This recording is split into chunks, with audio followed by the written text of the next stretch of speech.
What's up, you guys? We're gonna be filming this video in two parts. I got my Baker's Creek seed order in yesterday. I'm so excited to sit down and share with you guys what I got, some different things I'm planning for the garden for this year.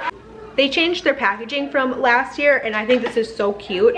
It's the funniest thing. My husband got it out of the mailbox and he goes, "Did you order pink celery?" So the seed order I'm about to share with you guys came to $21.39. I also placed an order with Migardener, but I'll be sharing that with you guys later in this video. I ordered from Migardener first because all of their seed I don't want to say all, but I think most of their seed packets are $2, which is actually cheaper than what you'll get going into a seed supply store or something like that. They're super cheap, shipping is free. So I started there, and then whatever I couldn't get there, maybe they were sold out or I wanted some specialty seeds, some more rare seeds, I went to Baker's Creek. So this is kind of what I couldn't get at Migardener. I'm starting with these tomatillos. I tried to grow these last year and it didn't work out for me, so I'm gonna give it another go. I also got some butternut squash.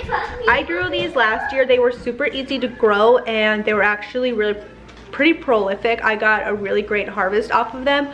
Unfortunately, we really don't like butternut squash. I did try to make it. My family doesn't like it. It's a texture thing for us, but I grow these specifically to help supplement my chickens through the winter. Squash and pumpkins are so great for them, especially when I keep my chickens cooped up in the winter, just because we've had some cold weather injuries and issues with our chickens in the past when I don't house them in and keep them kind of locked in for the winter. And squash and pumpkins and stuff are great boredom busters. They just help keep the chickens entertained, helps them from picking on each other a little bit, because chickens will beat the heck out of other chickens if they're housed in without things to do. They'll just start pulling each other's feathers out and stuff because they're not stimulated enough.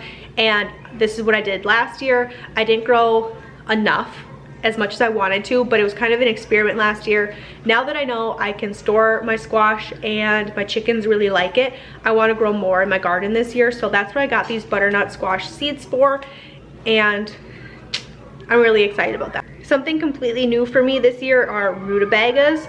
I'm so excited to try to give these a try. So these are an 85 to 95 day seed, which might be kind of tight for my growing season. I should be able to get these right at the end, but I'm kind of assuming that rutabagas are going to be more like other root vegetables and they'll last through the freeze. We're gonna find out. I could be very, very wrong about that, but we're gonna give it a go. I recently had a pasty with rutabaga in it and realized I'm obsessed, so I wanted to order these and grow them. I got two different types of carrots because my daughter was sitting up with me while I was ordering these, and she saw these like little finger carrots and she really wanted to grow these, so I picked these up. These were developed in France. They're supposed to be a really sweet carrot. They're great for snacking, canning, and pickling, so we'll probably do all three with these. I also picked these up. These are new Carota carrots. I really hope I'm saying that right. But these are also supposed to be like a really sweet carrot. I'm gonna give these a go. I also got more carrots from Migardener, but these are the ones that I saw. They looked really good, so we're gonna give these a go and see how that works out. The very last thing I ordered were these Big Mac squash. They're supposed to be just massive pumpkins. They get over to 100 pounds. I tried to grow Atlantic pumpkins last year. It was actually going really well. They were starting to grow. I had some pretty decent sized pumpkins, and then we had a really late midsummer frost come in and it just annihilated those pumpkins, and I think it shocked them too much. They never grew after that, so that was a bummer, but I'm gonna give these a go this year. I still have some leftover Atlantic seeds from last year. I'm gonna try to plant again this year and see how that goes, but because these get so big, these are also for my chickens. They'll go really far because they're so big. It is bright and early here. It's like barely 8 a.m. but I just got my Migardener seeds in the mail and I wanted to talk about them right away because I'm very excited.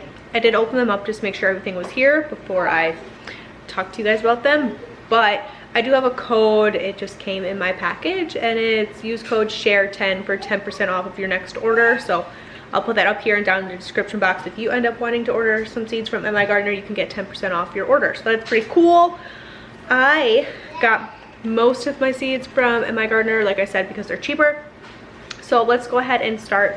I'm going to start with tomatoes right away because that's most of what I got because we grow a lot of tomatoes because that's kind of what we need around here. So I did get 2 of these. I have no idea how to say these, but they're a paste tomato.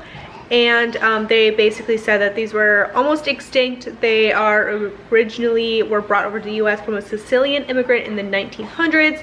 And not just them, but they're basically bringing these back from almost being completely extinct. They got them from gardeners from Chicago, so we're gonna do these. I need more paste tomatoes. These are an indeterminate tomato, if you were curious. All of my tomatoes are, so there's that. I also got 1 package of baby Romas because they were all out of regular Romas, so I got a package of these. I also got a package of Wisconsin 55s. If you don't know, we live in Wisconsin, so these were developed specifically to thrive in the Midwest. Should do amazing here, but I also got these because it says that they're a really good, just all around tomato, canning, fresh eating, things like that. So I wanted to give these a try. I wanted these last year and I could not get my hands on them. They completely sold out, so I'm happy to get those this year.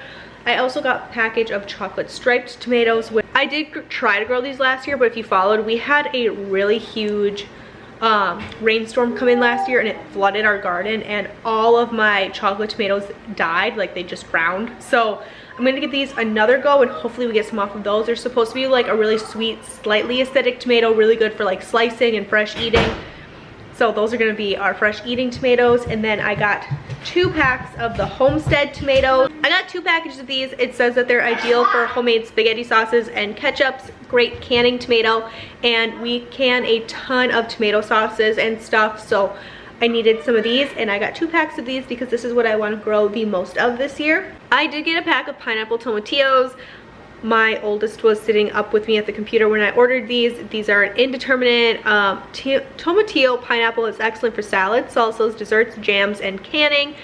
I really wanted to try to make some jelly out of this or some jams and then maybe some like enchilada sauces or salsas. So we're gonna do that, just kind of mix up our salsas this year, try to get some new recipes under our belt.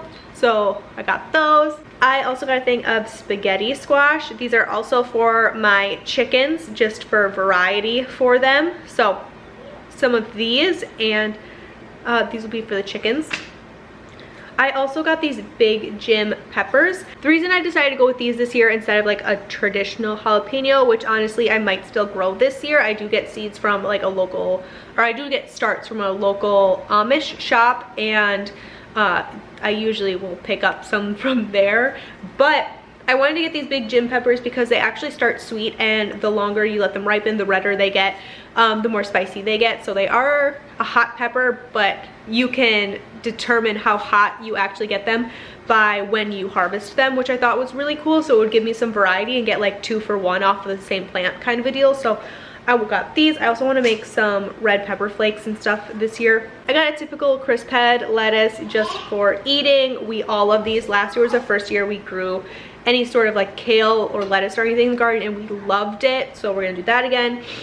I did get some purple carrots. These are super fun. We tried to grow these last year, like rainbow carrots last year, but they died in that flood as well. So we didn't get any carrots last year. We had no carrot harvest. So we're gonna do these, and I thought the kids will love to eat these fresh. My kids are always down in the garden just grabbing vegetables out of the ground or whatever, and then they'll run around the yard while I'm in the garden or while we're with the chickens or whatever we're doing, and they just kind of snack on them. So they love those. I also got some Royal Châtenay carrots. I really hope I'm saying that right, but we got some of these, lots of different carrots. I'm trying to experiment with carrots because we've never had a great carrot harvest because our soil is really clay-like and kind of rocky almost, and for carrots you need soft, almost sand-like soil so that they can push through the dirt. So this year we're putting in some raised beds and we're gonna put our carrots in there. So I wanted to try a ton of different carrots this year just to see what does best in those raised beds for us. I also got some romaine lettuce, and then I'll probably pick up some kale starts and different things like that from that Amish shop that I'll get some other starts from later this year. And then the last 2 things I got were cucumbers, like pickling cucumbers.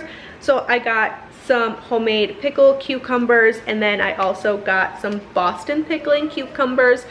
Cucumbers, like pickling cucumbers, are also a harvest we've never had a great harvest on. Anytime I can get pickles on the shelf canning wise, it's because my mother-in-law gives me her extra pickles, and she's not putting in a garden this year. My in-laws do biannual gardening, so they put in a really big garden one year, and then the next year they only put in what they want for fresh eating, so they can for 2 years at a time. So this is her off year, so if I want pickles on the shelf, I'm gonna have to really try hard to grow my own. So once again, we're experimenting there and hoping that I get a really good harvest this year, but lots of garden plans coming up.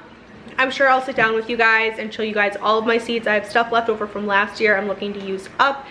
The layout for the garden, different things we're putting in. We're hoping to add trees this spring. I'm hoping to do that, and then adding some more berry plants this year. Last year we put in strawberry plants, raspberry plants, and blueberry bushes, and I don't know if any of them really took.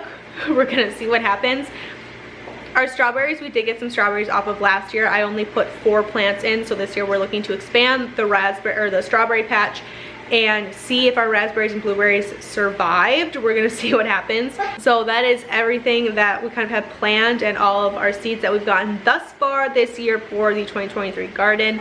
Thank you guys so much for taking some time out of your day to hang out with me, and I will catch you guys in another video. Bye.